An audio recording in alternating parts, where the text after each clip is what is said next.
New tab open చేయండి. New tab కొట్టండి.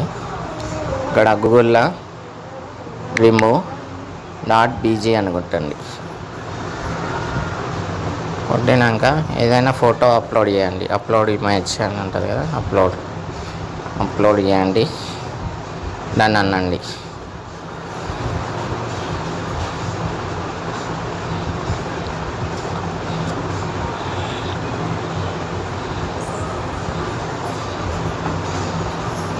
ఇక్కడ కింద డౌన్లోడ్ ఉంటుంది కదా, డౌన్లోడ్ అనండి. Do want download. ఇది నార్మల్ ఉంటుంది. క్లారిటీ కోసం హెచ్డి క్లారిటీ కోసం res.bg అని టైప్ చేయండి.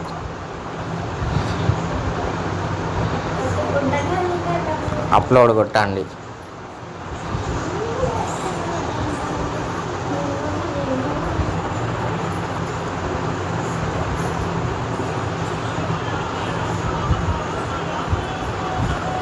అప్లోడ్ కొట్టండి.